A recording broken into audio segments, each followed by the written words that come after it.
뭐 가족 간의 그 불륜 중에서 저는 이거는 말도 안 된다, 있을 수 없지만 일어난 게, 저는 한 14년 동안 하면서 정말 탑은 제가 했던 것 중에는 70대, 80대까지 불륜을 하시니까 뭐 나이가 들었다고 해서 불륜 안 하는 건 아니고, 그리고 가장 소란스러웠던 불륜이 안녕하세요. 심리학자 차희연입니다. 강의 21년 했고요. 책도 한 10권 정도 출간을 했고, 그리고 유튜브 채널 심리학자 차희연 채널을 운영하고 있고, 결혼정보회사도 운영하고 있습니다. 다양하게 일하고 있습니다. 만나서 반갑습니다. 안녕하십니까. 국내 1호 탐정으로 몇몇 매체에 소개되었고 유튜브 임병수의 탐정방송 운영하고 있습니다. 반갑습니다. 예, 안녕하십니까. 저는 로앤모어 대표 이지훈 변호사라고 합니다. 여러분들의 생각의 힘을 키우기 위해서 유튜브 아는 변호사 채널, 그리고 작가 등 다양한 활동을 하고 있습니다. 반갑습니다. 저 6명. 이게 제가 되게 친하게 친했던, 지금은 어떻게 되신지 모르겠어요. 사건 이후에 이제 평생교육원 뭐 이런 데서 이제 강의를 하시는 교수님인데, 만나는 남자가 있고 돌싱이고, 이분은 이상하다는 거예요. 나이가 70이야. 이분은 그 당시에 40대 후반이었고 나이 차이가 되게 많이 나. 만나는 남자가 있는데 이상하대. 많이 이상하대. 그래서 나이도 많은데 뭐 하는 사람이냐 그랬더니, 이거 얘기하면 좀 그렇긴 하겠다. 이거 그 사람인 거 알 텐데. 금을 만들어. 금 재련. 전화 올 수도 있겠다 이거.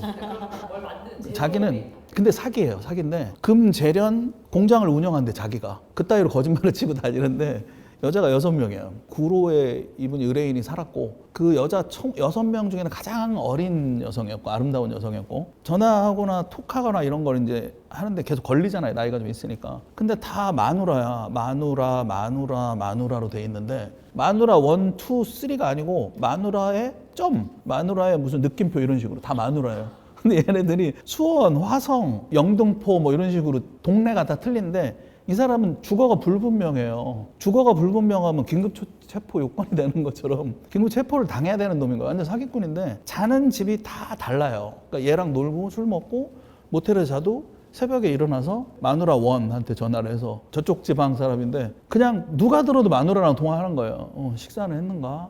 애들은 뭐 이래요. 애들은 다 자고 갔다가 들어왔어. 큰 놈은 누가 봐도 마누라인데 그런 애들이 되게 많아. 그래서 다 추적을 해야 되는 상황이었었죠. 근데 마누라가, 되게 많은 마누라들이 등장하는데 그분들이 다 홀로 되신 분들이에요. 연세가 있는 분들, 60대 뭐 70대 여성분들. 그러니까 이 사람은 항상 돌아가면서 자요. 마누라 1, 2, 3. 그리고 가서 밥 먹고 다 이렇게 남편 활동을 하고. 그게 좀 쇼킹했죠. 제가 먼저 말씀드리면은 즐거움이죠. 사랑을 하면 사람이 에너지가 되게 솟아난단 말이에요. 그래서 활기차고, 배우자가 알아차리는 순간이 그런 순간이거든요. 저 사람이 저런 사람이 아닌데 갑자기 콧노래를 부르네? 아니 기분이 너무 좋아. 아니면 나한테 너무 잘해줘. 그런 경우들, 그걸 숨길 수가 없는 거죠. 사랑하는 거는 숨길 수가 없어요. 정상적인 범위를 벗어나죠. 그러니까 변호사님 말씀하신 거는 기쁨을 감출 수가 없는데 표정 관리를 막 하는 거죠. 이렇게 이런 게 첫 번째고, 두 번째는 세상 꼴보기 싫은 거야. 걔가 내가 밖에 여자가 생기면, 아니면 남자가 생기면 그냥 멀쩡하던 것도 왜 여기가 이러냐 막 시시콜콜 짜증내고 두 부류로 바뀌는데, 어쨌든 둘 다 일반적이진 않은 거죠. 그리고 가장 많이 걸리는 게 뭐를 해서 걸리는 게 아니고, 원래 있던 거에 대한 어떤 액션을 해서 걸리거든요. 대표적인 게 블랙박스를 지워요. 지우지 말라고요. 좀 지우면은 그게 패턴의 변화가 생긴 거잖아요. 블랙박스 왜 지웠지? 그리고 차를 원래 항상 A3에 대던 인간이 다른 동에다 차를 대는 거야. 얘는 이제 한번 생각한 거거든. 그게 뭘 생각했냐면, 내 블랙박스를 볼까봐. 지웠는데도 불안하니까 차를 멀리다. 그러니까 지웠는데 차를 멀리다 댔으면 완전 100%죠. 차에다 녹음기 넣을까봐. 그러니까 대든 데도 안 되고 멀리다 대고 블랙박스 지우고 키 숨기고 키 따고 하니까, 보통 이제 그렇게 잡으니까. 그러니까 그런 하나의 이 일련의 과정들이 변화가 생긴 거거든요. 이거는 귀신같이 알아내죠. 이러한 변화들이 생기면은 무조건 바람이 난 거다. 저는 이제 이런 컨텐츠를 올리고 나서 제일 많이 받은 피드백이 그 속옷하고 향수. 그러니까 속옷을, 여자 같은 경우는 사실 별일 없으면 위아래를 세트로 입지도 않고 새 속옷을 잘 안 사잖아요. 근데 여자가 속옷을 새 거로 산다던가 위아래로 맞추고 입는다거나 그러면 이거는 정말 숨길 수가 없는 거예요. 왜냐면 집에선 대충 입어도 내가 뭔가 바깥에서 벗은 몸을 보여주려면 이게 세트여야 하잖아요. 그래서 속옷, 남자도 마찬가지로 남자도 그냥 대충 하다가 아 속옷을 사야 되겠어. 그래서 새로운 속옷을 이제 사는 거죠. 그럼 그때부터 좀 의심을 해야 되고 실제로 그것 때문에 걸린 사람들이 되게 많다고 하더라고요. 그리고 또 보통 향수 같은 경우도 그렇더라고요. 우리가 향수가 집에 있어 잘 안 뿌리거든요. 나갈 때 외출할 때. 근데 꼭 연애를 한다거나 그러면 향수를 뿌리니까 향수 냄새가 난다. 그러면 그때 의심을 하면 좀 그럴 가능성이 좀 높더라라는 게 있죠.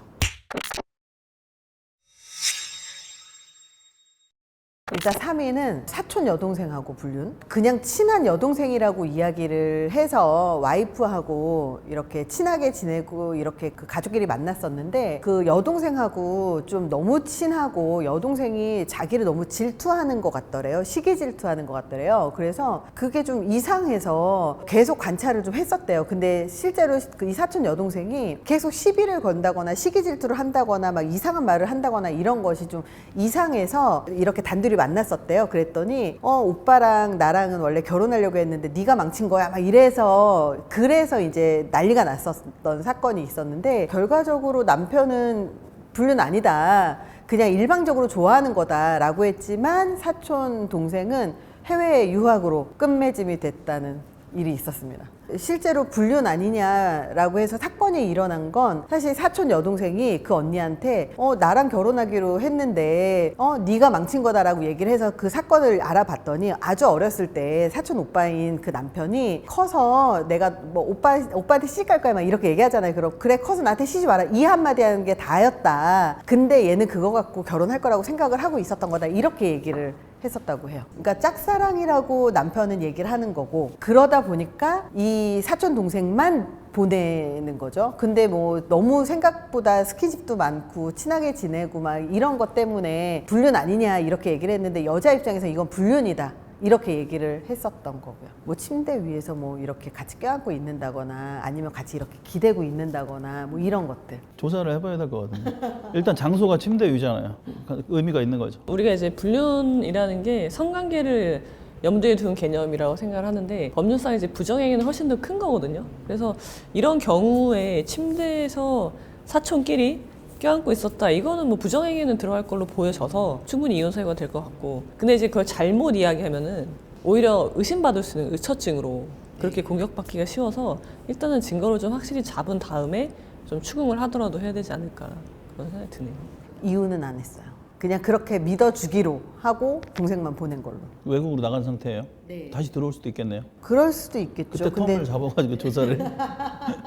저는 이제 초등학교 선생님인데 방과후 활동이나 이런 뭐 학교 안에 뭐 활동이 있는 거예요. 초등학생들 어떤 모 선생님이 주도해서 하는데 이제 아이들을 맡긴 입장에서는 학부형들이 있잖아요. 그 학부형 중에 꼭 총무를 뽑아. 어떤 조직이든 그 총무랑 선생님하고 눈이 맞은 거죠. 그래서 학교로 계속 자주 오니까 총무가 이제 총무 역할만 하고 아이들의 어떤 케어 수준을 안 넘는 선에서 하면 참 좋은데 자꾸 만나다 보니까 뭐 옷도 새로 이렇게 사주고 가까워지다가 학교에서 부정행위를 했던. 그리고 그 총무가 이제 학교를 자주 갈 거 아니에요. 아이들이 이제 학교 끝나고 오후에 학교 주차장에서 주로 쳤던 그런. 그게 좀 쇼킹했죠. 초등학교 엄마도 이해가 안 되고 선생님도 이해가 안 되고 중고등학교도 아니고 초등학생인데 선생님이 남자였고 대놓고 꼬셨다고 해요. 그 학부형이. 근데 그 나중에 다 알려졌죠. 알려지고 그 학부형 남편한테 다 알리고 의뢰인이 와서 이제 미안하다고 했는데 그 남편은 나는 모든 걸 용서할 수 있다. 그래가지고 지금 살고 있는 걸로 알고 있어요. 그래서 지금 그 의뢰인 빼고 세 명이 다 이해가 안 되는 캐릭터들인데 지금 잘 살고 있는 걸로 알고 있어요. 의외로 불륜을 하고 이혼을 하지 않고 용서하는 커플들도 있어요. 뭐 하여튼 뭐 여러 가지 이유 때문에 모르겠어요. 용서를 했는지는 모르겠다. 그러니까 실제로 저희가 이제 심리 연구들 이렇게 보면 용서하는 방법이나 용서에 대한 이야기 키워드들이 생각보다 되게 많이 나와요. 그러니까 무조건 그 끝이 이혼으로 이어지는 게 아니라 그 누군가는 용서하려고 하더라고요. 그러니까 저한테 상담을 오는 사람도 실제로 배우자가 바람을 폈는데 남자분이 그 사람을 너무 사랑해서 용서하고 살고 싶은데 어떻게 용서하냐고 상담을 하는 경우들도 있거든요. 그래서 의외로 그렇게 살더라고요. 제 생각에는 왜 용서하는 법을 배우려고 하냐면 사실은 용서를 못 하는 거예요. 맞아요. 상대가 내가 용서를 하려면 상대가 사과를 하든가 뭔가 액션이 있어야지 나도 용서라는 명분이 있는데 그 명분조차 주지 않으니까 근데 이혼할 수는 없어. 그러니까 이혼하고 싶지 않은 거예요. 그러기 위해서 용서를 해야 되는데 어떻게 해야 되느냐 마치 나의 문제인 것처럼 용서가 그렇게 접근하는 경우가 굉장히 많은 것 같아요. 저도 이혼 상담 하다 보면은 그러니까 저는 이혼이 해결책이라고 보는데 어떤 분들은 이혼 자체를 아예 없애버려요. 선택지에서. 그러면은 살려면 용서할 수밖에 없거든요. 근데 용서가 안 되는 거지. 거기서 이제 큰 고통이 오는 거죠. 우울증에 빠지기도 하고. 사람들한테 좀 말씀드리고 싶은 게 용서라는 것보다 지금 용서가 중요한 게 아니라 잘못한 건 저 사람이 명백하단 말이에요. 그럼 내가 받은 상처가 무엇인지 보고 그 상처를 치유하는 것에 좀 더 신경 쓰면 좋겠다. 집중하면 좋겠다. 근데 대부분 그러지 않고 용서하려고 계속 명분을 찾는 거예요. 내가 받은 상처는 아무도 돌보지 않는 거죠. 그래서 좀 생각을 좀 바꿀 필요가 있지 않나. 경악스러운 불륜이 뭐냐라고 물어본다면 관계에서 온다고 생각을 하거든요. 배신감이 어느 정도로 크냐, 그러니까 두 사람이 어떤 관계냐. 아까 말씀하신 대로 조카 그런 경우 있거든요. 사촌끼리 불륜하는 경우도 실제 있고 불륜이라는 건 성관계를 말씀드리는 거고 그런 경우도 있고 제가 느꼈던 거는 그래서 관계에서 배신감이 큰 거 이런 경우 되게 많죠. 교수님인데 결혼을 했어. 근데 어린 여자 제자랑 사랑에 빠지는 거죠. 그리고 이혼을 하고 그 어린 제자랑 결혼을 해요. 근데 사실 이런 경우 우리가 되게 많이 목격을 하는데 겹친단 말이죠. 불륜이 겹치지 않을 수가 없는 행위거든요. 사모님이 뭐 학교에 와서 난장 뭐 깽판을 치고 막 그런 경우들도 있는데 이런 경우도 굉장히 충격적이라고 할 수 있죠. 사제지간인 거잖아요. 그리고 그 학교도 마찬가지고 학교 선생님과 그 학부형일 수도 있고 학부형끼리 그 학교 근처에서 그런 이제 만남을 가지는 그런 경우도 배신감이 굉장히 크고 그다음에 종교 같은 종교 안에서 신도끼리 불륜을 하는 거 뻔히 아는데 뻔히 이제 가정에 있는 걸 알면서 하는 경우 그런 경우들이 좀 관계를 얼마나 깨느냐 배신감이 얼마나 크느냐에 따라서 얼마나 충격적이냐라고 평가할 수 있을 것 같고요. 저는 그래서 1, 2, 3 순위를 매기는 게 큰 의미는 없다고 보는데 제가 경험한 것 중에서 좀 충격적이라고 말씀드릴 수 있는 거는 병원이에요. 병원. 의사 선생님들이 일단 돈이 많고 그리고 상대방이 꼬셔요. 환자가 와서 치료를 받는 게 아니라 진료실 안에서 꼬신단 말이에요. 그러면은 쉽게 병원이라는 장소가 성관계를 의미하는 그런 불륜의 장소가 되는 경우도 제법 빈도수가 높기 때문에 제가 볼 때는 그게 가장 충격적이지 않나. 장소적으로나 인간 관계적으로나 봤을 때 굉장히 충격적이다. 병원 안에서 이루어지는 불륜. 저도 사실 이 탑2 같은 경우는 요즘에 이 가족 내에서 불륜 워낙 많이 있잖아요. 근데 제가 가족 내 불륜이 두 가지가 있었는데 아빠하고 딸의 불륜하고 엄마하고 아들의 불륜 두 가지가 있었잖아요. 근데 그 중에서 2위로 굳이 꼽는다면 아빠와 딸인 것 같아요. 되게 좀 사회적으로 그러니까 유명하다기보다 좀 권력이 좀 있고 그리고 집도 워낙 잘 살고 그리고 바깥에서 볼 때 부부간의 관계도 굉장히 좋고 그리고 종교 활동도 굉장히 열심히 하고 이런 분이었었어요. 근데 실제로 딱 들어가 보면 딸하고 관계가 너무 좋아서 딸이랑 같이 해외여행도 가고 딸하고 딸하고 해외여행도 가고 딸하고 이렇게 하는데 실제로 그 안에서는 딸하고 불륜이었던 거예요. 딸들이 왜 어릴 때는 나 아빠랑 결혼할 거야 그 얘기 진짜 많이 하잖아요. 근데 아빠랑 결혼할 거야는 사실 3살에 끝나야 되는데 거기에서 더 나아가서 아빠하고 딸하고 불륜이 되는 케이스들이 사실 뭐 전혀 없진 않아요. 왜냐하면 딸이 아빠를 꼬시는 거예요. 계속. 이 케이스는 딸이 아빠를 꼬신 케이스예요. 아빠만 오면 달라붙어 있고 막 껴안고 있고 뽀뽀하고 있고 막 손잡고 있고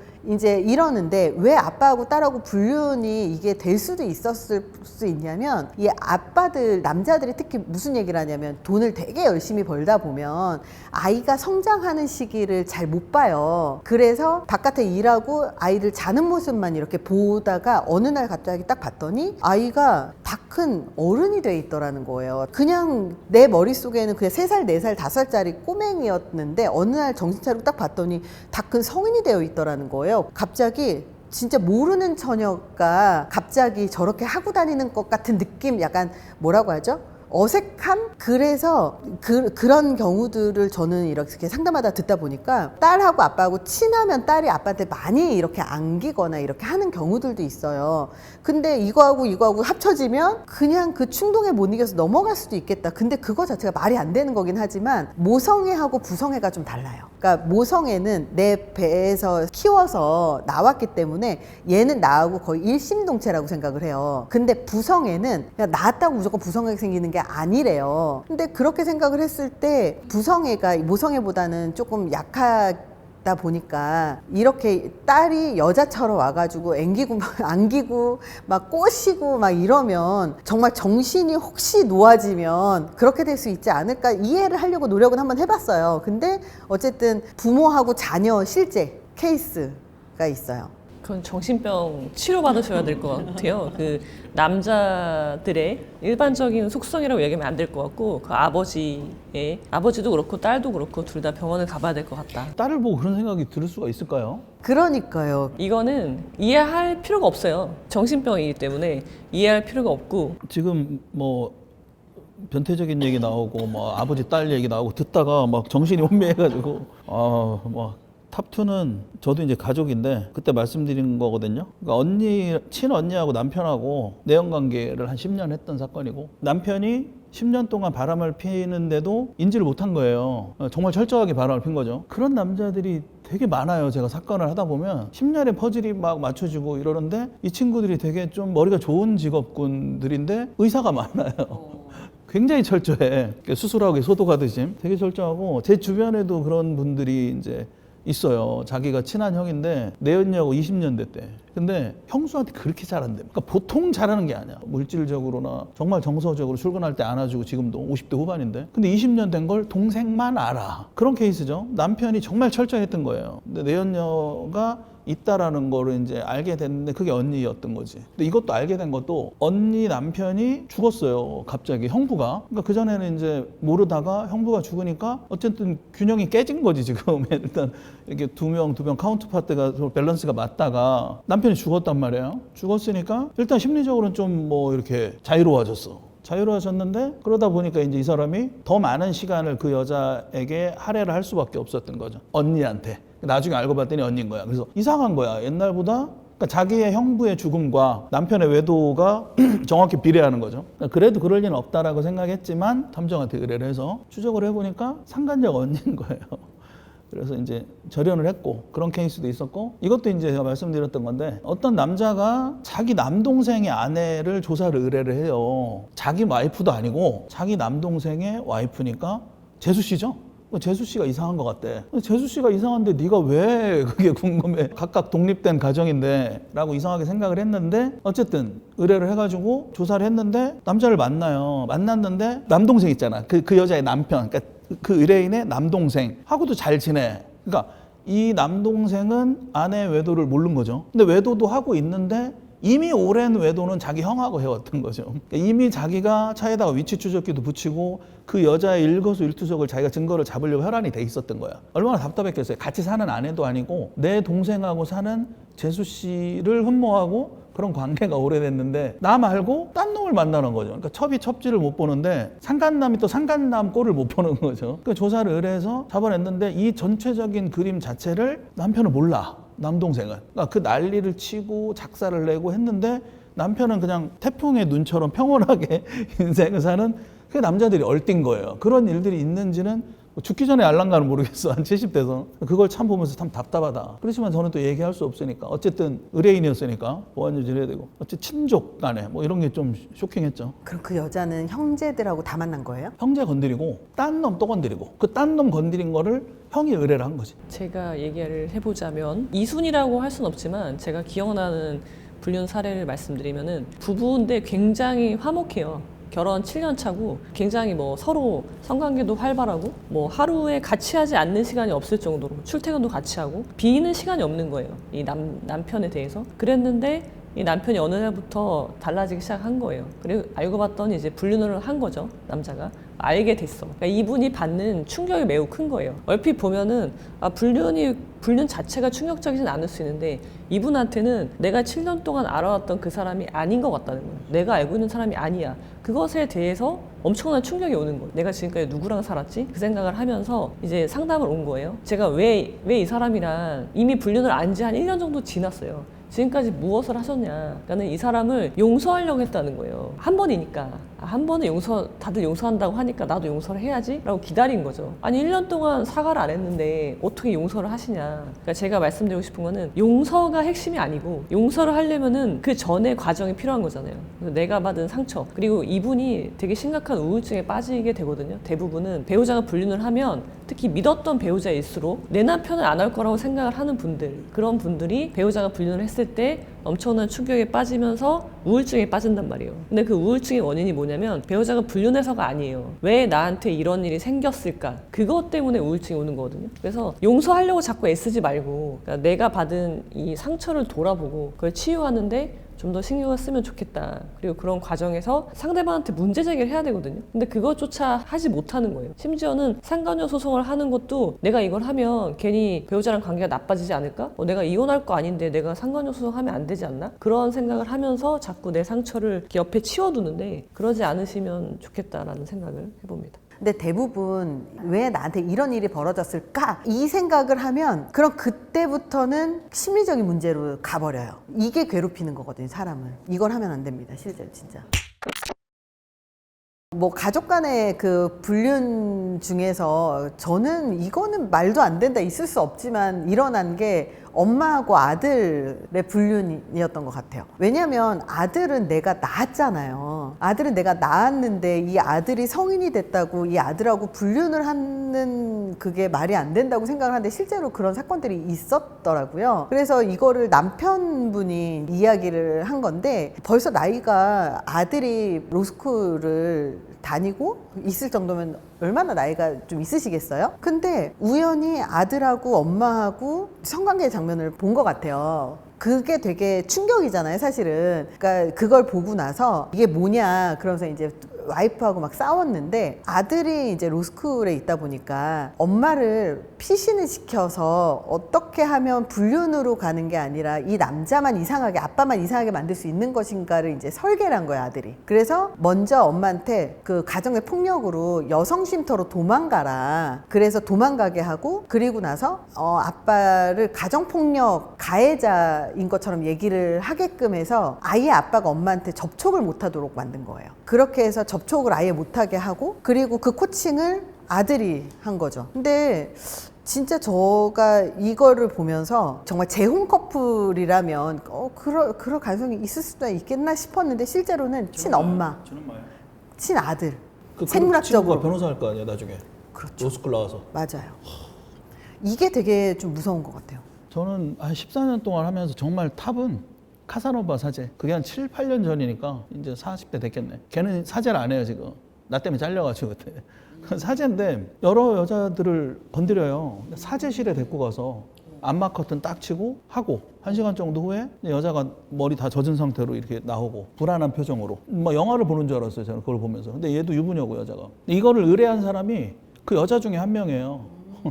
내가 사랑하는 남자가 있는데 이 남자가 여자 관계가 복잡하다, 조사를 해달라. 직업이 뭐냐, 기본적인 거 질문을 하니까 의뢰를 받을 때 사제라고 해서 나는 이제 천주교를 가본 적이 없으니까 사제가 뭐냐, 그 신부래요. 신부? 자기 말고 다른 여자들하고 잔대는 거예요 자꾸. 사제가 결혼을 안 하는 걸 알겠는데 를 안 해야 되는 건가? 뭐 이렇게 퀘스천 마크가 생기면서 조사를 시작을 했는데 정말 잘생기고 막 키도 크고 막 그림처럼 막 바이블 딱 들고 하늘 보고 낮에 막 그림이에요 완전히. 내가 여자라도 좀 설레이겠어. 이 친구가 이제 아침이면 똑같이 복사하게 해서 시 같은 거를 항상 여신도들한테 이렇게 똑같이 보내요. 아름다운 따사로운 햇살과 그걸 보여줘 나한테. 내용 보면 와 멋져. 글도 잘 쓰고 신앙심도 가고 사제니까. 근데 이제 의뢰했던 여성분은 싱글이었고 의뢰하면서 저한테 탐정님 저도 제가 잘못한 거 알아요. 사제랑 장건 정말 잘못한 거. 나한테 얘기하지 말고 본인이 믿는 신한테 잘못하고 나는 의뢰받은 것만 진행을 하겠다. 진행을 했더니 이제 다른 여자가 있고 또 다른 여자가 있고 그러는 거예요. 다시는 나 같은 피해자가 나오지 않길 바라는 마음에서 이렇게 의뢰를 하거든요. 그래서 얼핏 들으면 되게 좋아. 좋은데 그냥 시기 질투인 거야. 얘하고만 했어야 되는데 결국은 그거에 또 첩지를 못 보는 거야. 얘하고만 해야 되는데 하고 하니까 여기서 이제 완전히 부셔버릴 거거든요. 사랑이 헷가닥 뒤집어지면 이제 그를 죽이려는 게 되니까. 그래서 어쨌든 다 잡아내서 그 대주교의 증거 다 보내고 파면시켰어요. 지금 아마 다른 일을 하지 않을까? 그게 아직까지는 넘버원이에요. 그 이후에 이제 또 충격적이 나올 수도 있긴 한데 의뢰는 계속 진행하고 있으니까 기대하고 있습니다. 또 그 랭킹을 바꿀 수 있는 뭔가 나오지 않을까. 사실 이런 관계가 되게 취약한 관계인 게 그 예를 들어서 심리 상담을 하는 사람과 내담자 혹은 학교 선생과 뭐 제자 이런 관계들 차재와 신도 이런 관계들이 좀 되게 취약하게 그리고 쉽게 가스라이팅을 하고 쉽게 유혹할 수 있는 대상이기도 하죠. 그래서 딱 그 포인트를 걔가 잘 잡아요. 이렇게 고민 상담 많이 해주잖아요. 무슨 고해성사 이런 것까지는 아니고 뭐 이렇게 상담을 많이 해준대요. 그러면 여성분들이 자기 속 얘기하고 나면 울기도 하고 그러잖아요. 그 포인트에 꼭 백허그를 해주는 거예요. 그래서 근데 그 백허그를 하는데 이제 활용을 하는 거지. 하느님의 사랑으로 자매님을 안아드릴게요. 한데 항상 수법이 똑같은 거야 항상. 나중에 이제 다 이렇게 공론화가 됐잖아요. 성당 안에서 너도 그랬어? 너도 그랬어? 그대는 다 피해자가 되는 거예요. 그래서 그런 거 한 가지가 똑같은 수법이다라는 거. 그다음 두 번째는 얘가 되게 나쁜 놈인 게 나는 이러려고 이 직업을 선택했어. 결혼도 안 하고 자기가 어떤 신성한 그런 위치에서 위계에 의한 간음을 저지를 수 있고 위력에 의한 간음을 저지를 수 있는 인간이고 그가 그냥 나쁜 사이코패스인 거야 내가 볼 때. 자기는 목적이 이거고 난 이런 생각이 너무 즐거워라고 했죠. 그러다 이제 탐정을 잘못 만나서 파면이 된 거예요. 그래서 근데 걔는 이제 나 때문에 파면된 걸 모르겠죠. 진짜 알 것 같은데. 이젠 좀 연락 주시면 제가 뭐 사과하겠습니다 정식으로. 그건 잘못됐지 않습니까? 그건. 저는 불륜 기억에 남는 불륜 사건으로 보면은 그러니까 환경적인 요소를 보면은 일단 불륜이라는 거는 나이대와 상관이 없다. 제가 했던 것 중에는 70대, 80대까지 불륜을 하시니까 뭐 나이가 들었다고 해서 불륜 안 하는 건 아니고 그리고 가장 소란스러웠던 불륜이 이웃 사촌끼리, 이웃집끼리 하는 불륜이 있었는데 이제 서로 친하잖아요. 이웃집끼리 뭐 부부가 있고 아이들도 연령대가 비슷하면 서로 막내도 있고 정말 그런 사이였는데 이제 교차 불륜을 한 거죠. 교차 불륜이 이루어졌고 근데 그 문제가 너무 이제 동네가 시끄러워지는 거예요. 불륜이나 뭐 가정 불화나 그런 걸 보면은 이혼까지 염두에 두고 만약에 어떤 일이 진행이 되면요 단일하게 그러니까 불륜으로 끝나지 않고요 다른 형사 사건이 개입이 되거든요. 뭐 폭행이 있을 수도 있고 아니면 증거를 수집하는 과정에서 무슨 비밀 침해죄라든지 여러 가지 형사 고소 고발이 막 난무한 거예요. 거기다가 친척까지 개입이 되면은 친척까지 고소하고 제가 기억하는 불륜 중에서는 가장 요란했던 불륜 이웃끼리의 불륜이었던 것 같아요. 양쪽에 이제 부부가 있으니까 이쪽 집에 뭐 아내, 이쪽 집에 남편 이렇게 이제 한다는 거죠. 이렇게까지는 아니었고 이렇게 하는데 이제 아이들까지 엮이게 되니까 다 이제 아이들이 있고 어떤 이제 다른 케이스긴 한데 상간녀가 내 아이가 다니는 학원을 자기 아이를 같이 다니게 하는 거예요. 그러면서 특별히 얘 좀 잘 봐줘 내 딸한테. 굉장히 기분이 나쁜 거죠. 내 딸한테까지 접근했다는 거니까 그런 경우도 이제 기억에 남는 불륜 중에 하나인 것 같아요. 가족은 건드리면 안 돼. 자식은 건드리면 안 되는데 자식까지 이제 이렇게 오염시키는 거죠. 근데 카톡에 아내분이 샤워할 때 카톡 비밀을 알고 있었어요. 오. 자기야 밥 먹으러 갈게. 뭐 먹고 싶어? 여자처럼 말하는 거죠. 근데 상대방 카톡 얼굴에는 털이 뭐야 이거? 상상도 안 돼요? 아 포인트 탐정 채널을 운영하고 있고 포인트 탐정 대표 정효수입니다. 또 두 번째 만남이라 저희 시청자분들도 반가워하시는 분들이 또 있으실 것 같은데요. 이분은 완전 이제 불륜 얘기로 한번 여러 가지 썰들을 한번 들어보려고 해요. 베테랑 탐정으로서 좀 기억에 남는 사건들이 되게 많을 것 같은데 가장 기억에 남는 사건은 어떤 사건이었을까요? 이건 익명 처리를 할 거니까 뭐 이야기해도 되겠죠. 남편이 친구, 지인, 동료한테 재수 씨 어디서 본 것 같은데 확인 좀 해봐라는 제보를 받게 되는 사연이 있었어요. 그래도 이 남편분이 이제 저를 소개를 받아서 왜 저를 소개를 했겠어요? 아무래도 검증됐으니까. 네. 검증된 걸 아무래도 현지 컨택을 했다는 거는 처음에 그분이 자기의 신분을 속였습니다. 나 그냥 회사 다니는 사람인데 내가 움직일 수가 없다. 그리고 이제 그런 부분에 있어서 이 사람인데 내가 움직이면 안 되니까 당연히 경찰들은 남의 개인정보를 함부로 움직일 수가 없으니까요. 그래서 사진과 간단한 자료를 주더라고요. 내가 출근하고 업무에 이제 있을 때 어떤 패턴을 가졌는지 이런 식으로 이쪽으로 보고를 좀 해줬으면 좋겠다. 그래서 처음에 형사인 남편의 지인이 형사한테 너 재수 씨 이상하니까 한번 봐봐 이렇게. 현직에 있던 경찰관의 친구가 재수 씨가 이상하니까 한번 확인해봐라. 근데 그 친구가 좀 노는 사람이에요. 아무래도 부도 좀 있고 월화수목금토일 또 월화수목금토일 계속 조사를 이어가는데 남자가 하나 나타나요. 머리 쓰네. 차를 놓고 저놈 차를 타네. 알았어. 다시 기다립니다. 그놈이네? 사진 찍었죠? 그놈이 아니야. 그놈이 아니고 다른 놈 차를 타고 와서 이렇게 갔다 오는데요. 그럴 리가 없대요. 내일 또 다른 놈이에요. 어제는 K5, 오늘은 그랜저. 근데 우리가 잡을 놈은 뭐 소나타란 말이에요. 소나타 나오겠지. 벤츠가 오네. 그래서 보고를 했어요. 아니 이게 뭡니까? 뭐 어디 뭐 모임하세요? 그러면 걔네들 다 추적을 하라 이거예요. 추적했죠? 다 상간남에. 어머 진짜로? 4명. 월, 화, 수, 목. 그래서 저희가 이제 조사 끝에 시간은 지나고 2주가 해도 소나타가 나타나지 않습니다. 이 4명이 메인인데 여기에 베일이 하나 벗겨져요. 어떻게 이 가정주부가 이 여자가 이 많은 사람을 만날 수가 있었느냐? 바로 아이의 사교육 때문이에요. 아이가 음악에 재능이 있어서 음악 선생님을 보냈고 그러다 보니까 선생님하고 모든 선생님이 그러지는 않죠 당연히. 선생님이 싱글이었나 봐요. 음대 나오셨겠다. 외모 출중하고 피아노 좀 대고 뭐 깠다가 하면 또 북치고 장구치고 소프라노까지 네. 노래까지 잘해버리신 분이다 보니까 7080에서 꽤 인기 있는 선생님이었던 거예요. 연령대가 좀 그래도 있으셨나 보네. 예. 저희 의뢰인의 와이프하고 좀 비슷했고 그래서 거기서 언니 동생 하면서 한 명씩 소개를 받기 시작합니다. 그래서 많은 남자들과 관계를 유지하면서 맛있는 것도 먹고 용돈도 받고 그런 상황이었어요. 하지만 남편은 잡고 싶은 놈은 소나타다. 이 마무리를 하자. 이거 다 상관자 다 들어갔습니다. 소나타가 나타나지 않은 이유. 첩이 첩고를 못 본다고 이 4명 중에 메인이 있어요. 이놈이 정리를 해버린 거예요. 소나타를. 진짜 메인 상관자였던 소나타를 너 이놈 계속 만나면 네 남편한테 다 얘기할 거야. 그놈한테 전화해서 내가 얘 남편인데 너 누구야? 무슨 말씀인지 아시죠? 소나타만 살았습니다. 그래서 첩이 상간자가 자기가 마치 남편인 것처럼 다른 상간자한테 협박을 한 거예요. 근데 왜 남편은 처음에 소나타에 그렇게 집착을 한 거기에 거예요? 대한 정황을 먼저 알았으니까. 거기가 제일 1번이었어요. 그렇죠. 1번이었고 3, 4, 5번은 전혀 생각지도 못했던 거죠. 있는지도 몰랐던 몰랐던 거죠. 저는 동물의 왕국을 아프리카에서 보지 않아요. 이 바로 그냥 필드에서 근데 그 여자분도 보니까 대단하더라고. 어떻게 월화수목. 그러면 그 소나타 정리 안 당했으면 5명이었던 거예요? 그렇죠. 근데 이 소나타가 끝내는 잡히지 않았는데 야무지게 정리당한 것 같아요. 그 정리한 사람이 보니까 뭐 나름 돈도 좀 있고 근데 나중에 이게 다 폭로전이 돼서 나머지 1, 2, 3, 4번이 이 남편이 열받아서 다 폭로해버렸어요. 시원하게 야 네가 만나는 내 마누라 너 상간자 소송 들어갈 건데 얘랑도 다 관계야. 몰랐어? 소송전 나고 난리 났습니다.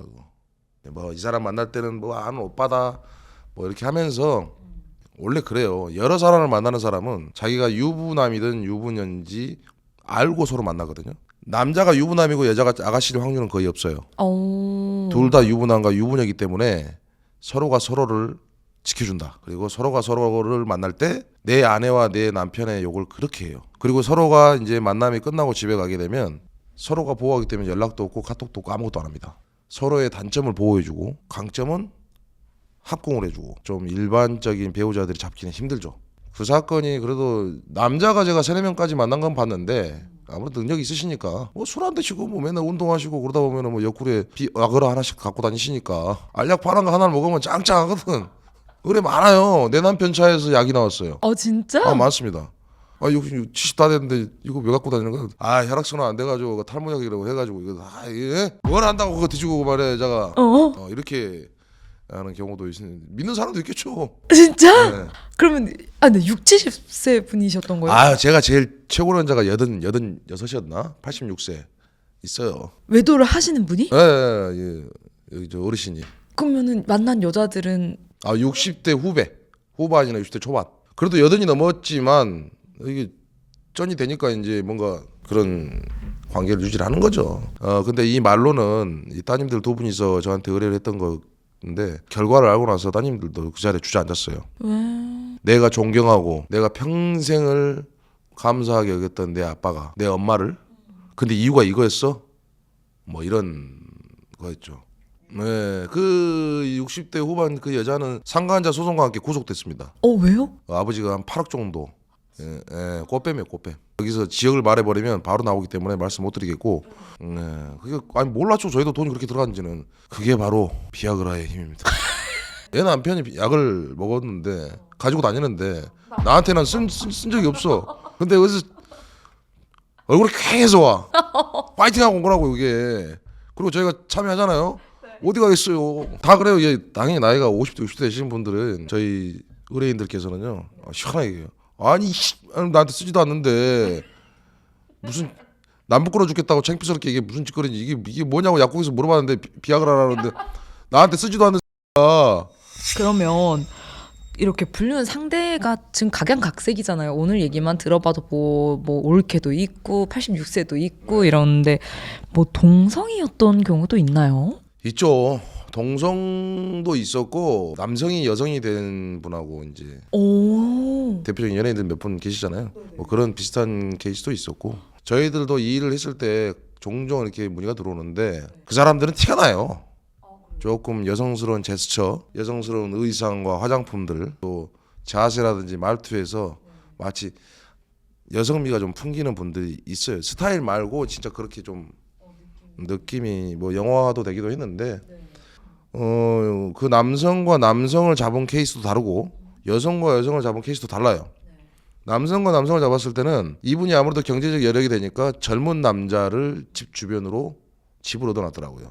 근데 이 분이 남자 역할을 했던 것 같아요. 저희가 봤던 건 충격적인 게 그 호수를 확인하고 나서 그때 여름이었거든요. 근데 카톡에 아내분이 샤워할 때 카톡 비밀을 알고 있었어요. 오. 자기야 밥 먹으러 갈게. 뭐 먹고 싶어? 여자처럼 말하는 거죠. 근데 상대방 카톡 얼굴에는 털이 뭐야 이거? 상상도 안 돼요? 그래서 저희가 이제 미행을 해서 상대편 건물에서 줌으로 렌즈를 당겼을 때 아무것도 안 입고 저는 그 자리에서 눈을 감았습니다. 그냥 기록은 기계가 할 뿐 저는 못하겠더라고요. 그래서 사모님이 근데 40평생 함께 할 수 있던 이유가 바로 신앙심이었어요. 신이 있다라면 이거를 왜 나한테 이런 고통을 줬을까. 나중에 이 사실을 알고 나서 두 분 이혼하셨어요. 제가 느껴보니까 대부분 저는 몰라요. 그 사람들의 심리까지 그 사람들 욕하고 싶지도 않고 단지 본인들의 성적인 매력이 그쪽에 풍긴다고 하면 어찌됐든 이혼을 하든 남아있는 가족한테는 상처가 되면 안 되잖아요. 그때 아들도 20대에 넘었었고 따님도 성인이었었어요. 근데 이제 이게 터지고 나서 이혼을 하셨다라고 하시더라고요. 그런 내용이었었고. 근데 확실히 진짜 동성은 결정적인 증거를 없어요, 못 포착하지 잡아요. 않으면 제가 그래서 솔직히 의뢰를 많이 꺼려하는 편이긴 한데 꼬리가 길면 밟힌다. 여자는 뭐였던 거예요? 그 사건 같은 경우는 여기서 멀지 않는 곳이에요. 여기가 멀지 않는 곳이고 회사 대표님의 의뢰건입니다. 결과적으로는 일단은 우리 노동청 고발돼 있었고 급여도 계속 지급해야 되는 상황이었었고 정신적인 스트레스에 관한 뭐 휴직까지 내줘야 되는 그런 상황이 터진 건데 회식 자리에서 한 간부가 여직원들끼리의 입맞춤을 본 거예요. 화장실에서. 근데 이거를 대표한테 얘기를 한 거죠.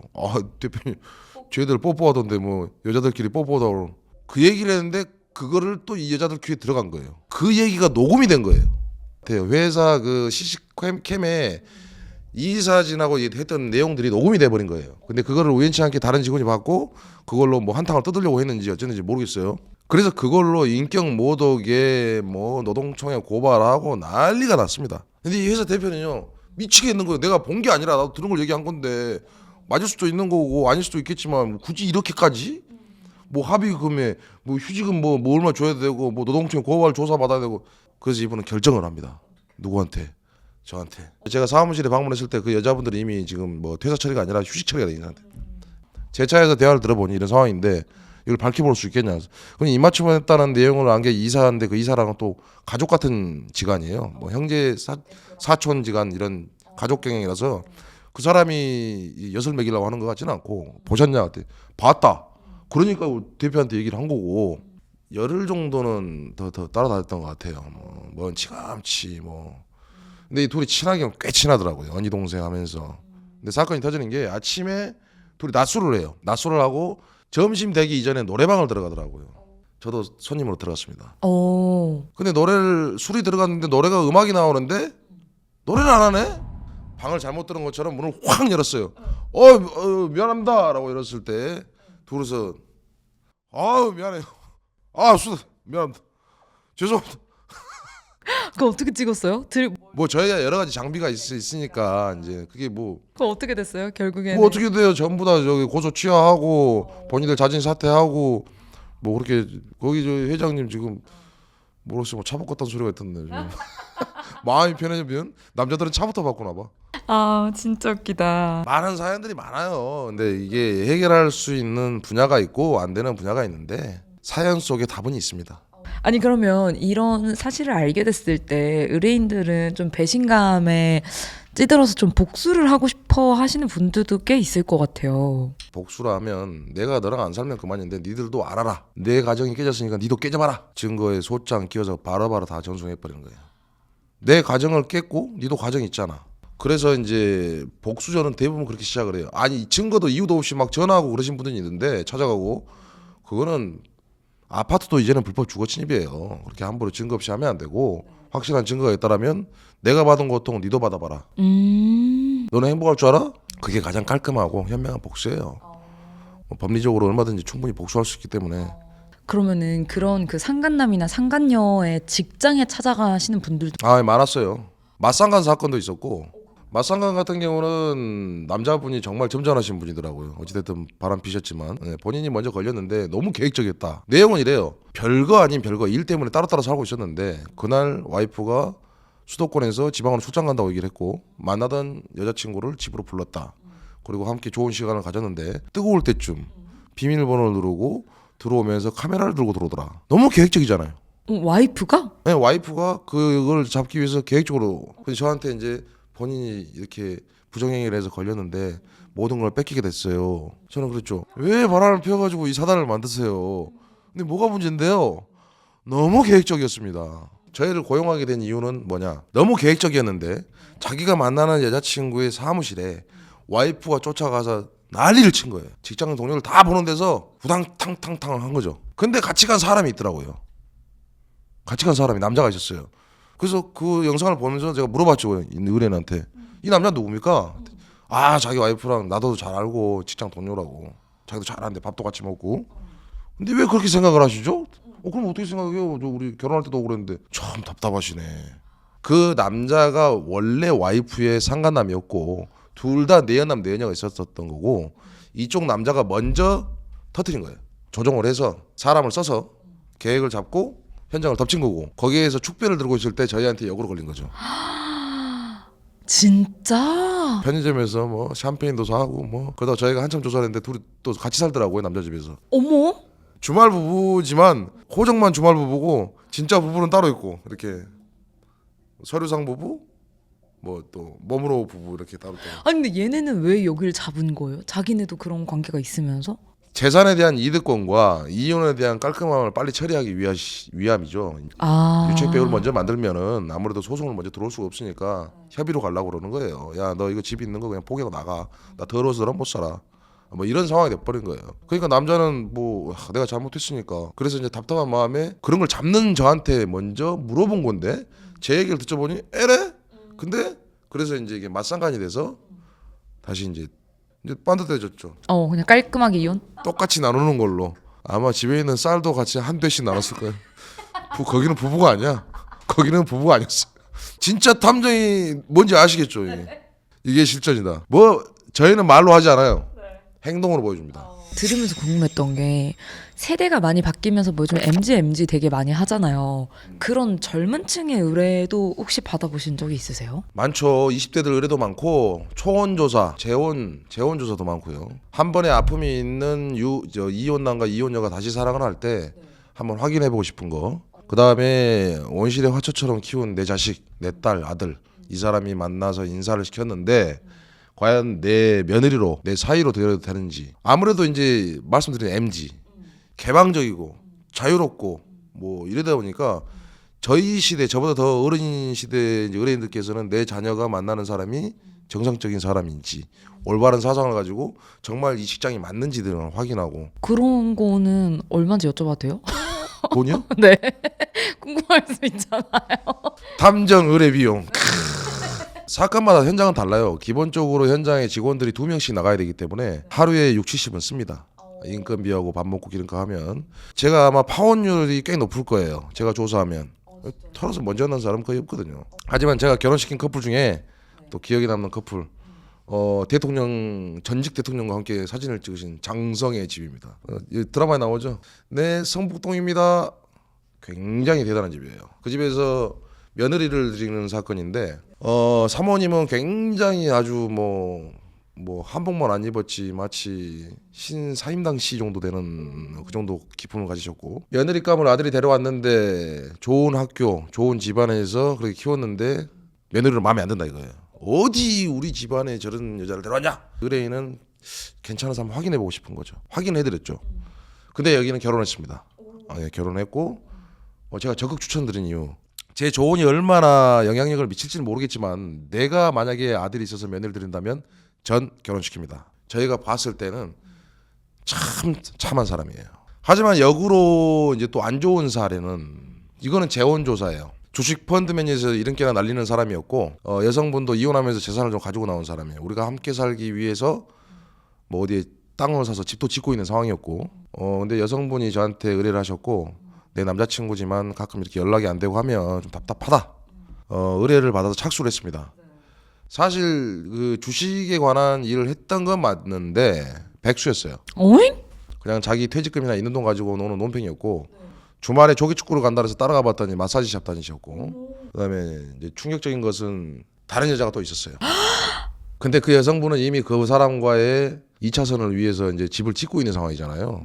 그때 한 10억 정도 들었다고 하시더라고요. 그래서 그거를 조사를 마치고 이건 안 됩니다. 제가 적극 반대를 했어요. 그분은 아실 거예요.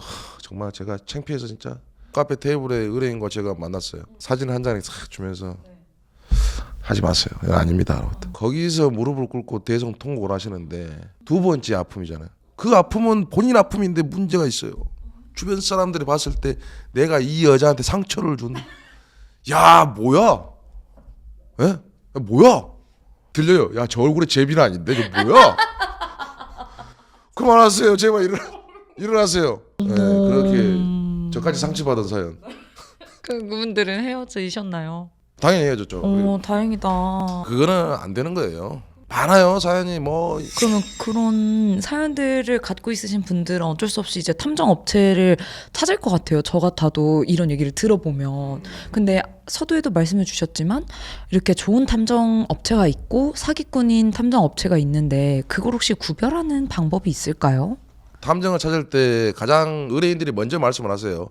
각종 언론 매체나 인터넷들을 검색했을 때 보면 불량 업체 사기에 관한 글들 지금도 비일비재합니다. 탐정을 고를 때 가장 올바른 선택 방법은 그 사무실과 대표, 실무자가 저처럼 정확하게 삼박자가 일치하는지, 이 사람이 사무실을 갖추고 있고 사업자가 명확하고, 그 다음에 상담을 했을 때 지금 저랑 대화를 나눠보시니까 어떠세요?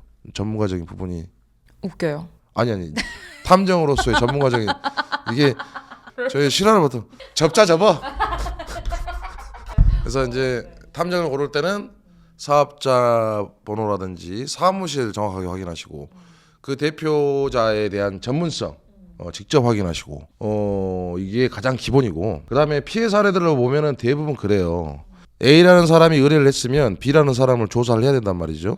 그럼 B라는 사람의 잘못된 부분이 증거가 이제 채택이 됐을 때 이 증거를 의뢰인께 A 씨한테 줘야 되는데 남편 B 씨한테 줘버리는 거야.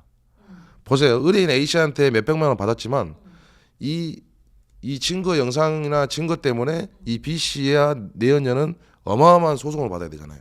상간자 소송도 받아야 되고 재산분할도 피해봐야 되고. 그러면 이 사람은 증거 없어요 하고 이쪽에다 팔아버리는 거예요. 그러면 돈을 더블로 받아버리는 이런 아주 못된 회사들이 이렇게 있습니다. 사실 저희 직업군이 저희 때 2020년에 탐정을 쓸 수 있게 언어만 개정을 해준 거거든요. 누구나 탐정을 안 하는 건 아닙니다. 근데 쉽게 이게 돈을 버는 사업인 줄 알고 젊은 층들이 많이 뛰어들고 있어요. 분명히 경고드립니다. 화려한 홈페이지, 화려한 말빨, 그 다음에 실체 없는 얼굴만 믿고 무서워서 전화통화해서 맡겼다. 분명히 사고 터져요. 이제 갓 20대 초반들이 이제 할 줄도 모르는 친구들이 너무 많이 이 업에 도전을 하고 있습니다. 그래서 피해 사례도 많고. 그냥 일반인도 알 수 있는 거는 사무실이 있는지 사업자 번호가 있는지 대표가 본인이 맞는지는 꼭 확인을 해라라는 말씀해 주셨어요. 맞아요. 이게 사실 전문성이나 이런 거를 내가 사리분별이 될 때는 판단이 가능하잖아요. 근데 탐정분들을 찾을 정도의 상황이면 정말 오죽하면이기 때문에 그 판단이 되게 어려우실 것 같아요. 그럴 때 최소한 이 3가지 정도라도 꼭 확인을 하셨으면 좋겠네요. 저는 그 고등학교 3학년짜리 여자애가 사무실 찾아와서 엄마가 바람을 피는데 잡아야 된대요. 그 왜 아빠가 안 오고 네가 왔냐? 왜? 그러니까 엄마가 바람 피는 게 확실한데 이거를 잡지 않으면 아빠가 엄마를 죽일 거라는 거야. 안녕하세요. 심리학자 차이연 채널을 운영하고 있는 차이연입니다. 결혼정보회사를 운영하고 있고요. 강의하고 책을 쓰고 있습니다. 네, 안녕하십니까. 국내 1호 탐정으로 몇몇 매체에 소개되었던 임병수 탐정이고요. 유튜브 임병수의 탐정 방송을 운영하고 있습니다. 반갑습니다. 예, 안녕하십니까. 법무법인 로앤모 대표 이지훈 변호사라고 합니다. 저는 생각의 힘을 키우기 위해서 아는 변호사 채널, 책을 쓴다거나 아류 논어 등 다양한 활동을 하고 있습니다. 저는 제가 직접 겪었던 사건이에요. 자기 사건인가요? 아니, 제 사건이 아니고 제가 그 모임에서 알게 된 친구가 하나 있었어요. 남자애. 근데 이 친구가 이제 저한테 얘기하기를 자기는 돌싱이라고 이야기를 하면서 미혼부라고 이야기를 하더라고요. 미혼부인데 결혼은 안 했고 그 전 여자친구랑 사이에서 딸이 하나 있는데 그 전 여자친구가 딸을 자기한테 버리고 갔다. 그래 자기가 딸을 키우기 위해서 되게 노력을 많이 했다. 이런 이야기를 해서 아 그러면 그냥 미혼부구나 이제 이렇게 생각을 하고 있었어요. 그렇게 거의 한 7년 8년 정도를 그냥 친구로 지내면서 뭐 정말 모임에서 막 새벽 5시까지도 술 마시고 막 그런 친구예요. 근데 제가 최근에 알게 된 사실이 뭐가 있었냐면 알고 봤더니 제가 사실 얘가 싱글인 줄 알았으니까 제가 소개도 시켜주고 했을 거 아니에요. 소개도 시켜줘서 막 결혼 이야기 나오니 마니까지 했었는데 최근에 알고 봤더니 얘가 유부남이었던 거예요. 7, 8년 동안요? 그 유부남이었던 거예요. 근데 보통 유부남들이 바람필 때 그래도 가족은 속이지 않잖아요. 근데 결혼식에 왔었던 일가 친척과 친구들을 제외하고 그 이후에 만난 모든 사람한테 똑같은 레파토리를 얘기를 한 거예요. 그래서 나는 미혼부다. 이렇게 해서 이렇게 얘기를 해서 래플리 증후군이네 완전히. 자기 스스로를 딱 그렇게 해서 사람들하고 이제 만나다가 괜찮은 여자가 있으면 사귀고 그리고 좀 어린 애들 있으면 좀 원나잇 하고 그래서 내가 왜 너는 그러니까 남자애가 능력도 있고 그러니까 너는 어린 애들 만나면 되지 왜 어린 애들 안 만나고 나이 많은 애들을 만나니 물어봤더니 어린 애들을 만나면 돈 때문에 만나는 거지 않냐. 그러니 자기는 결혼하고 싶다. 외로움이 많다.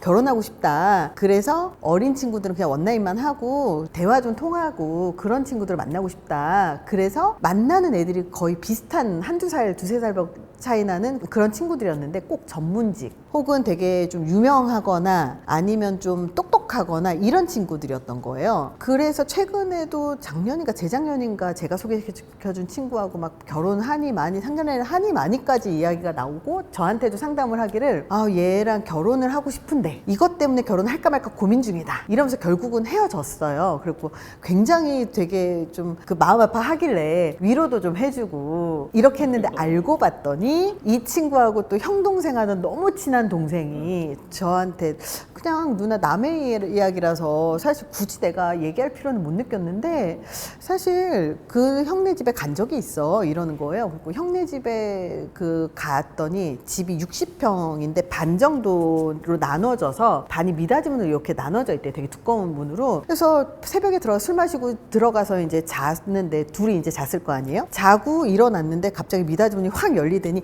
아빠 하면서 딸 둘이 나오더래요. 얘 원, 투 정말 똑같이 생긴 애들 둘이 딱 나오더래요. 딸이. 근데 그냥 딸만 키우는 줄 알았더니 와이프가 나오더래요. 그래서 그때까지만 해도 여자친구겠거니 생각을 했는데 이 친구가 이제 이렇게 다니다 보니까 그 지역에 한 중학교인가를 갔었대요. 근데 거기 교사였던 거예요. 그러니까 너무 멀쩡하게 가정을 이루고 있었던 거죠. 그러니까 교사 와이프의 딸 둘에 한 집에서 살고 있고 그랬었던 거예요. 그러니까 미닫이문이 뭐 의미하는 게 있어요? 그러니까 미닫이문 이쪽은 아내하고 아이들하고 실제 생활하는 집이고 이 반은 남편이 언제 올지 모르니까 편안하게 왔다 갔다 하라고 항상 비워놓은 방이었던 거죠. 정성껏 불륜을 하네요. 네, 그래서 그 결혼식 때 온 사람들 제외하고는 정말 제 주변에 그 모임에 있었던 그 누구도 이 친구가 결혼을 했고 아이가 있고 이거를 몰랐어요. 정말 7년, 8년 거의 한 10년 가까이 됐는데 전혀 몰랐어요. 뻔뻔한 사람이요? 다 뻔뻔해요. 다. 그러니까 그냥 100이면 100 다 뻔뻔해서 얼마나 뻔뻔하느냐의 차이인데 남자 기준으로 얘기하면 외도를 딱 걸렸어. 걸리면 일단 잘못했다고 처음에는 해요. 잘못했다고 하다가 이제 점점점 바뀌는 거지. 이제 회피형 인간으로 바뀌어요. 그게 더 기분 나쁜 거예요. 아내가 볼 때는 처음에 잘못했다고 했는데 내가 언제까지 이래야 돼 뭐 이러다가 나중에는 더 막 나가고 걔를 또 만나기도 하고 더 이상 그런 케이스도 있고 그냥 처음부터 잘못했다고 안 하고 그냥 계속 뻔뻔하게 나가는. 그러니까 결국 종착지는 다 뻔뻔한 거예요. 그러니까 처음에 잠깐 잘못했다고 해다 뻔뻔할 것인지 처음부터 그냥 나 몰라라 할 건지 아니면 이게 모두 다 너 때문이야 라고 하면서 정말로 막 공격적인 뻔뻔함을 보이는지 그 차이고 여자분들은 외도를 하는 거는 이미 요단강을 건너갔으니까 준비를 다 해놓고 외도를 하고 여자가 발각될 정도면은 그냥 발각을 원했던 케이스가 많거든요. 이제 그만 살 생각으로 하는 거니까 정리하자. 이미 뭐 소장 날라가고 뭐 그런 케이스들이 보통 많다. 그러니까 백그라운드 다 만들어 놓고 여자들이 보통 그렇게 하더라고요. 사실 다 뻔뻔하긴 한데 그 이제 남자분들이 불륜을 했을 때 이혼을 안 해주겠다고 하는 분이 있어요. 자기가 불륜을 해놓고 아내가 오랜 고민 끝에 아이들이 있음에도 불구하고 난 이혼을 해야 되겠다라고 해서 이혼하자라고 이야기해요. 근데 어떤 남편분들은 이혼을 못 하겠다. 이유가 뭐냐? 난 가정을 지켜야 된다.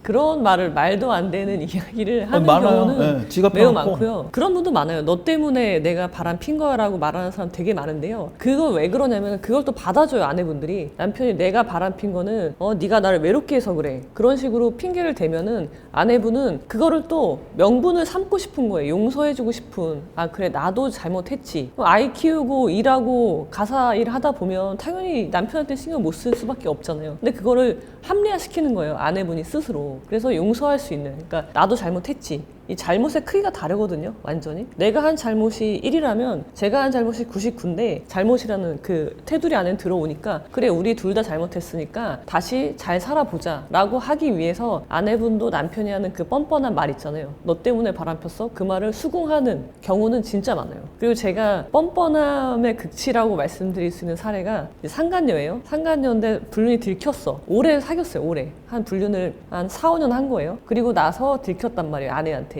정신이 부인한테 들킨 거죠. 이 정도면 거의 첩인데 이 첩이 하는 말이에요. 들켜서 다행이다. 잘 됐다. 이렇게 된 마당에 그냥 이러고 살자라는 거예요. 그리고 실제 봤을 때 내가 더 부인이지. 내가 더 성관계도 많이 하고 나랑 더 많은 시간을 보내고 실제 너네 둘은 대화도 안 했잖아. 그러니까는 가정 일도 다 내가 결정했다는 거예요. 그 첩의 말로는.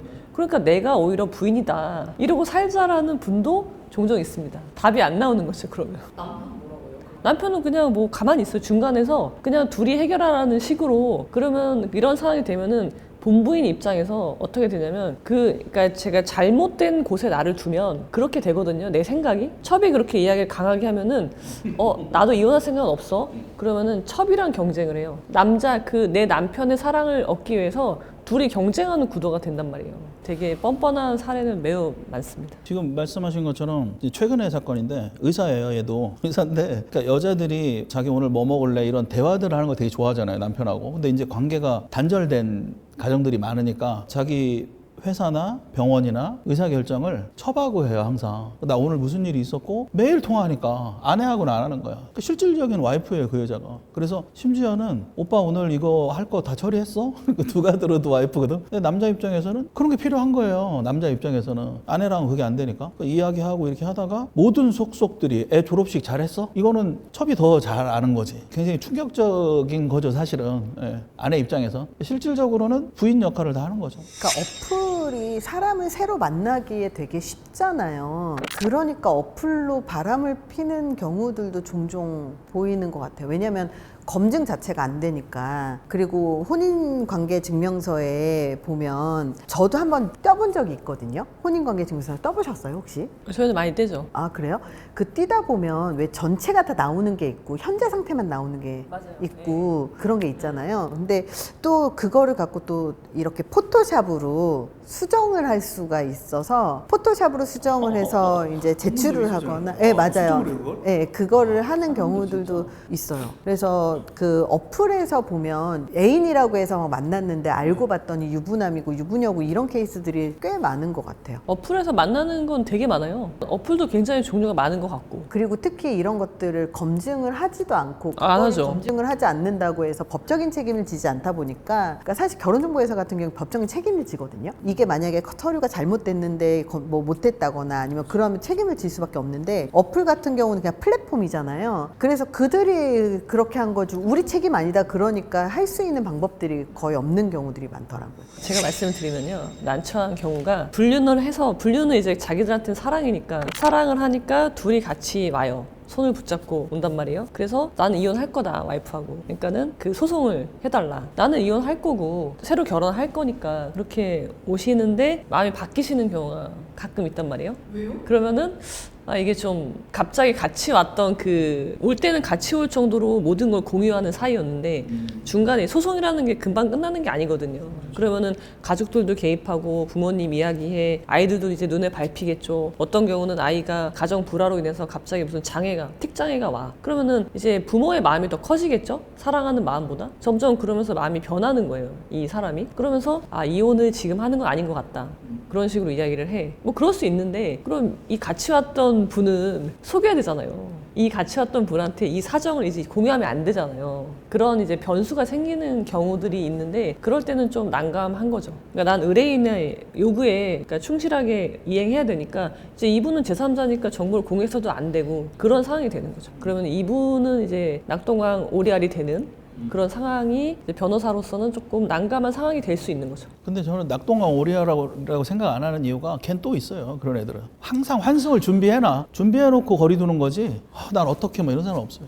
근데 제가 했던 사례는 상대방이 거의 배신당한 그래도 굉장히 자기의 모든 걸 버리고 왔는데 상대방은 그러지 않는 마지막 순간에 돌아서는 그런 경우들도 있어서 결국은 불륜을 하면 안 됩니다. 끝이 좋지 않기 때문에. 말씀하시니까 좀 생각나는 게 부부가 이제 여자가 불륜이어서 바람을 폈는데 이제 여자 같은 경우는 사실 이혼하고 그쪽으로 갈아탈 생각을 하기 때문에 되게 걸리면 그럼 이혼해 이해가 되게 쉽게 나가고 막 집을 나가거나 이런 경우들이 되게 많거든요.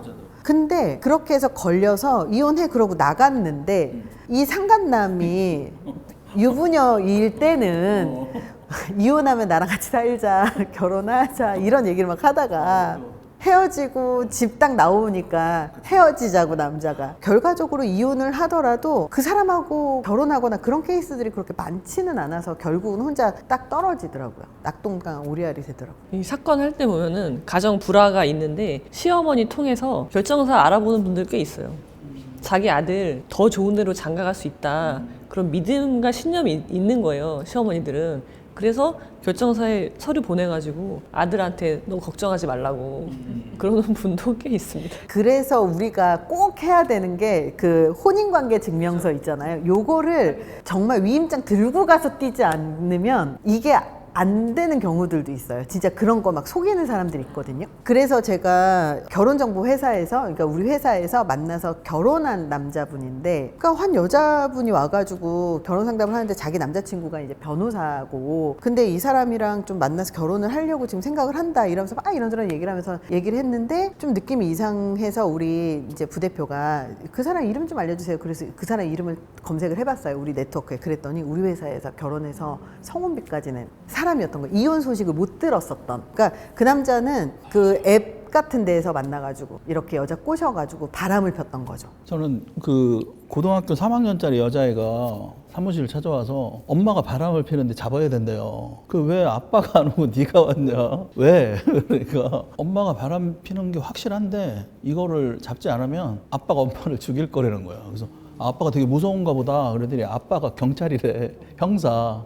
이건 100% 죽인대. 자기는 그 엄마가 바람 피는 것도 충격이지만 그건 막아야 된다는. 그러니까 애가 어느 정도의 상처를 받은 상태겠어요. 마음이 너무 아파가지고 잡아줬죠. 제가 잡아줬는데 동창하고 맨날 이렇게 차에 만나서 차에서 하고 데려다주고 막 그러다 고등학교 동창이더라고. 예, 그게 좀 충격적이었어요. 그거 잡아준 거 가지고 엄마한테 가서 이야기를 해서 헤어졌는지 모르겠어요. 그 이후에는. 그게 좀 그랬고 난처했고 두 번째는 중령이었거든요. 중령. 대상자가 중령이었어요. 군인. 영관급 아내가 남편이 군인인데 바람을 핀다. 추적을 해서 딱 찾아냈는데 여자 대위야. BOQ라고 있잖아요. 군인들은 이제 기숙사, 독신자 숙소.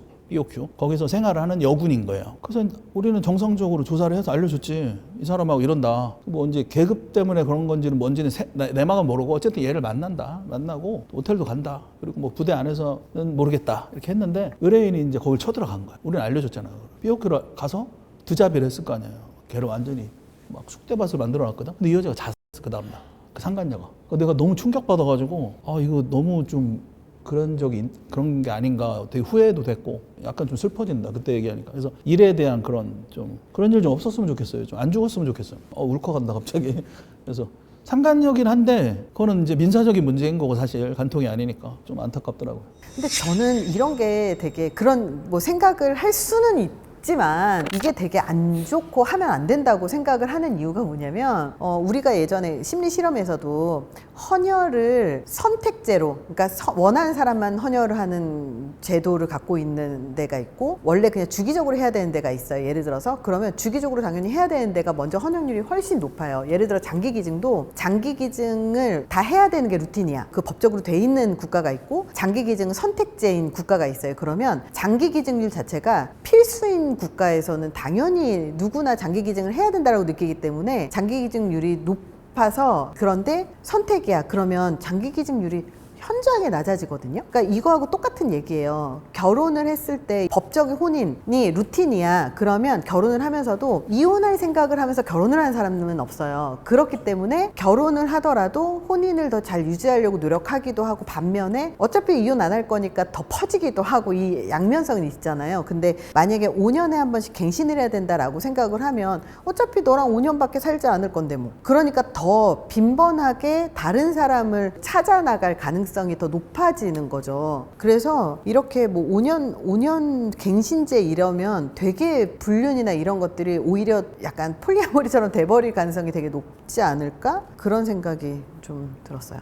저는 법률혼이라는 걸 전제로 하는 거잖아요. 그거는 계약이란 말이죠. 결혼이라는 거는 우리나라의 민법에 있는 전형 계약 중에서도 유일한 거예요. 종신계약이란 말이죠. 죽을 때까지 해소할 수가 없어요. 해소하는 건 이혼밖에 없어. 내가 죽어도 안 끝나는 계약이거든요. 그래서 이 강제성이 너무 큰 거예요. 사람들이 5년마다 갱신을 해야 된다. 그러니까 갱신이잖아요. 갱신이라는 거는 우리가 선거를 해도 대통령도 5년 임기로 뽑잖아요. 그러니까 재신임을 받는 절차가 필요하다는 거죠. 그래서 그런 문제의식에서 나온 거라고 보고요. 만약에 5년 뒤에 저 사람이랑 내가 다시 그런 뭐 혼인신고를 하든 뭔가 법적인 절차가 필요하다면은 더 노력을 하겠죠. 그러니까 저 사람의 신뢰를 얻기 위해서, 애정을 얻기 위해서 서로 노력하게 하는 면이 더 있지 않나라고 보고, 아무튼 5년이든 10년이든 결혼 제도를 갱신해야 된다. 그런 문제의식의 시발점은 그거인 거예요. 이 종신계약이라는 게 너무나 사람을 억압하고 성장하지 못하게 만드는, 서로를, 그런 것 때문에 저는 그런 문제의식은 맞다고 생각을 해서. 그리고 결혼이라는 거는 우리가 자꾸 출산율이랑 연결을 시키는데, 뭐 그러면은 결혼을 많이 안 하면 인구가 감소한다 그런 이야기를 하지만, 결혼과 출산은 이미 분리되고 있고 같이 볼 필요가 전혀 없는 거고, 그렇다면 결혼으로 자유를 그렇게 제약시킬 필요가 있냐. 이거는 남자 여자의 문제가 아니라 동일한 제약이거든요. 그래서 그런 점에서는 좀 실효 있게 논의를 해봐야 되지 않나라고 생각을 합니다. 5년 후라는 제목의 책이 있어요. 5년 후. 인터넷 지금 나오거든요. 저도 이거를 옛날에 좀 찾아봤는데, 갱신이라는 거는 종신의 반대말이니까. 근데 우리가 운전면허증도 그렇고 아까 뭐 대통령도 말씀하셨지만 그렇긴 한데, 갱신이라고 해서 굉장히 이게 이상하게 느껴지지는 않을 것 같아요. 그러니까 예를 들어서 결혼했는데 5년마다 한 번씩 갱신하는 거는 처음엔 충격이겠지만, 이게 당연지가 되면, 대통령도 옛날로 따지면 왕이잖아요. 근데 왕도 종신으로 시작은 했지만 죽이고 찬탈하고 막 그런 일들이 빈번하게 일어나는 것처럼, 결혼도 종신이라는 생각으로, 뭐 이혼할 생각으로 결혼하지는 않죠. 근데 그런 생각으로 했지만 외도와 불륜과 여러 가지로 막 이혼 뭐 여러 가지 일들이 벌어지는 것처럼 차라리 이럴 바에는 갱신제를 도입을 하자라는 것도 나쁘지 않다고 생각을 하고 그냥 좋으면 계속 사는 거고 오히려 저는 레임덕이 있을 수는 있겠죠. 우리 1년 남았다 이제 우리 부부 간의 관계는 1년 남은 거야. 근데 1년 후에 우리 연인으로 갈까? 뭐 이런 어떤 대안이 많이 만들어질 것 같기도 하고 오히려 종신이면 아, 저 인간은 끝까지 봐야 돼 이러니까 더 바람 피우고 싶은데 5년이면 아, 좀만 참자. 자기야 좀만 참아. 우리 그때부터 시작하자. 이제 1년 남았어. 이러니까 그냥 모르게 하고 하지 말라는 걸 훔친 사과가 더 맛있다고 막 이렇게 음적으로 하는 것들이 조금 더 오히려 줄어들지 않을까 기간을 두면. 그래서 5년이긴 하지만 상호 협의에 따라서 우리는 1년으로 하자. 1년짜리 계약도 있고 뭐 전세 연장하듯이 여러 가지 다양성을 추구하는 것도 전 나쁘지 않다고 생각은 하는데 단 5년짜리이기 때문에 애를 낳아 말어. 애는 5살인 거야. 지금 낳으면 4살, 5살인데 생각은 많아지겠죠. 그러니까 일시적인 어떤 출산율은 되게 많이 하락할 거라고는 봐요. 아까 뭐 변호사님 말씀처럼 출산과 이미 결혼은 분리됐다라고 말씀하시지만 그래도 아직 한국 사회는 뭐 언덕이 있어야 뭐 이렇게 비비는 거고 우리가 5년짜리인데 쳐다보겠죠. 그래서 아 5년짜리야 콘돔 해 뭐 이럴 것 같아요. 어떻게 될지 모르는 거야. 그러니까 나도 자유로울 수 있지만 이 사람도 자유로울 수 있는 거니까 그거에 대한 어떤 효율성이 어떤 개런티가 좀 잘 안 되지 않을까. 일본은 아직도 종신고용이 되게 많거든요. 약간 좀 전통적인 거를 추구하니까 얘네들이 종신고용을 하기 때문에 조직에 대한 충성도가 강하대요. 그러니까 나도 정말 죽기 살기로 서비스 할게 이런 게 있는데 물론 장단점이 있을 것 같기는 한데 저는 좋다고 생각해요. 왜냐하면 안 좋은 게 너무 많아. 이 종신 결혼이라는 게 5년제 갱신제를 하면 불륜이 오히려 없어지지 않을까라는 생각도 들어요. 이 이야기에 제가 조금 심리학적인 관점에서 얘기를 좀 첨언을 하자면 실제로 심리 실험이나 이런 연구들을 보면 언제든지 헤어질 수 있다라고 생각을 하는 커플이 이혼율이 낮대요. 그러니까 5년 갱신제가 만약에 성공을 할 수 있는 되게 좋은 그런 방법인 거는 맞지만 이건 무조건 이혼이야 약간 이런 전제, 그러니까 전제가 중요한 것 같아요. 그런 전제라기보다 우리의 계약은 이런데 우린 언제든지 헤어질 수 있어. 이때에 따라서 뭐 재산이라든지 이런 것들 이렇게 할 수 있어. 이렇다면 좀 더 노력이 달라지지 않을까라는 생각도 좀 드는 것 같아요.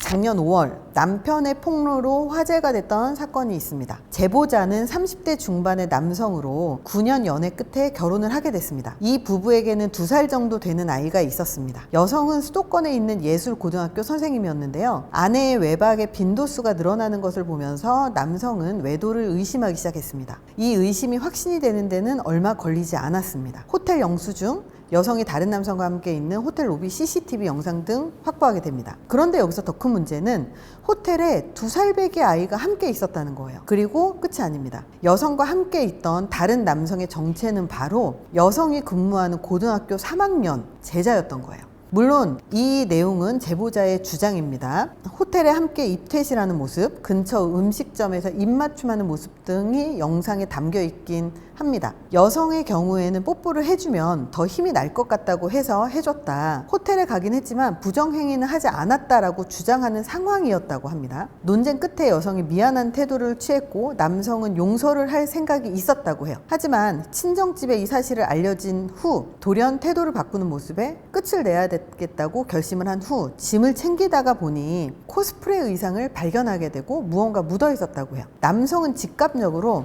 상간남과 성관계가 있었다고 생각을 하게 됐고 DNA 검사를 하게 됩니다. 정식적인 절차로는 협조를 받기 어려워 상간남 학생의 집 주변에서 담배꽁초를 주워서 DNA 검사를 진행을 했고 검사 결과 상간남 학생과의 DNA는 일치하진 않았대요. 그 담배꽁초의 DNA가. 근데 그 학생하고 담배꽁초의 DNA가 친자 관계가 성립한다는 결과를 받게 됩니다. 즉, 이 학생의 아버지가 핀 담배를 주워서 DNA 검사를 한 거죠. 그래서 이걸 갖고 지금 바람을 핀 게 맞다라고 주장 중이라고 합니다.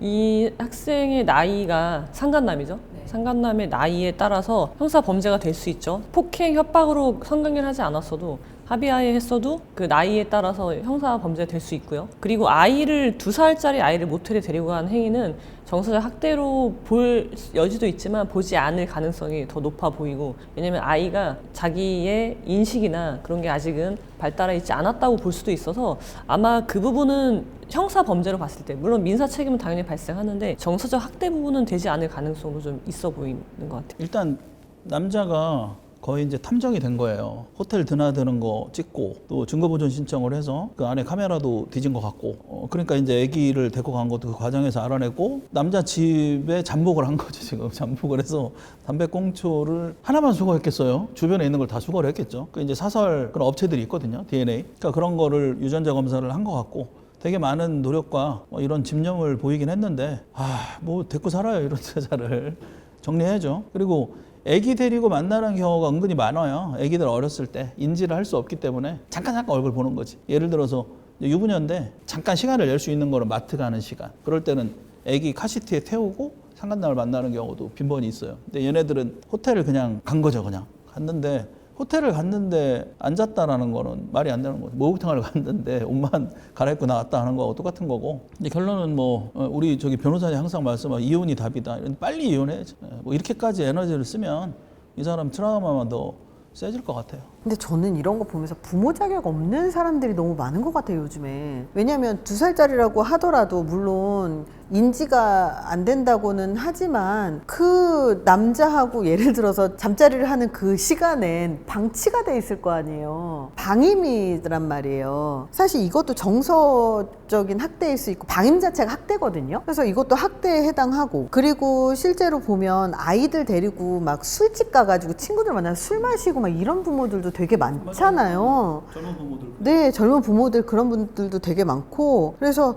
부모 자격이 없는 사람들이 요즘 너무 많은 것 같아요. 그러니까 결혼하면 안 되는 사람들. 그래서 개나 소나 결혼하면 안 된다. 근데 이런 케이스가 미국에 있으면 되게 형량 높지 않아요? 고등학생을 이렇게 성관계를 하면 특히 교사가 그러면 거의 매장 아니에요? 근데 뭐 사실 외국에서 더 많이 이런 일이 있는 것 같고 기사들 보면은 그래서 뭐 형량이 물론 세겠죠. 근데 뭐 빈번하게 발생하는 것 같고요. 기사에서 봤을 때 이 남편분이 굉장히 많이 증거 수집했잖아요. 근데 제가 항상 말씀드리는데 불륜에 대한 증거 수집은요 짧고 굵게 하는 거예요. 이거 오래 하면은 사람이 피폐해지거든요. 제 의뢰인 중에 어떤 분이 한 3년을 계속 증거 수집만 하는 분이 있어요. 그냥 남편 차에다가 녹음기 항상 넣어놓고 맨날 하는 일이 그 녹음기 듣는 거예요.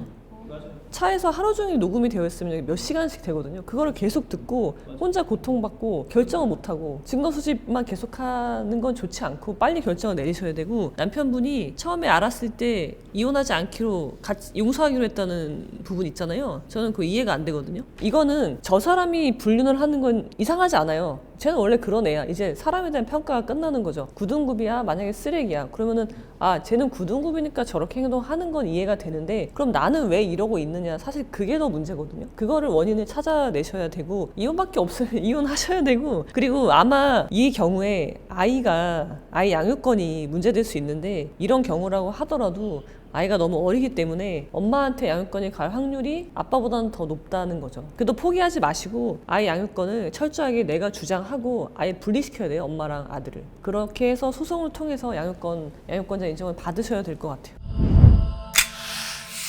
그러니까 전 상담하다 보면 상대방 배우자가 외도를 하면 제일 고통스러워하는 게 내가 뭘 잘못했을까를 고민을 되게 많이 해요. 내가 뭘 잘못했지? 내가 뭘 했으면 이 사람이 바람을 피지 않을 수 있었을까? 이 생각을 진짜 많이 해서 되게 죄책감 혹은 후회를 많이 하는데 그 사람이 바람 핀 건 그 사람 잘못입니다. 바람을 피지 않은 사람의 잘못이 아니에요. 그러니까 그런 죄책감을 갖지 않으셨으면 좋겠어요. 저도 말씀드리면은 배우자가 불륜을 했을 때 제가 항상 말씀드리는 거는 질문을 잘해야 된다는 거죠. 관심은 제가 아니라 나여야 되는 거예요. 근데 어떤 경우에 보면은 계속 배우자를 관찰하는 거예요. 저 사람이 대화를 집에서 불륜을 했는데 나한테 더 이상 사과하지 않아. 저 사람 왜 저럴까? 그런 것들이 있잖아요. 그런 것에 관심을 갖지 말고 나한테 관심을 가지고 나의 상처가 치유되는 그런 것에 좀 더 몰입하시면 좋겠습니다. 사람은 절대 안 변한다. 사람은 고쳐 쓰는 게 아니다. 다 바람펴도 저거는 TV 속의 얘기고 세상 얘기고 내 남편 내 와이프는 바람피지 않는다라는 확고한 신념을 깨부셔라.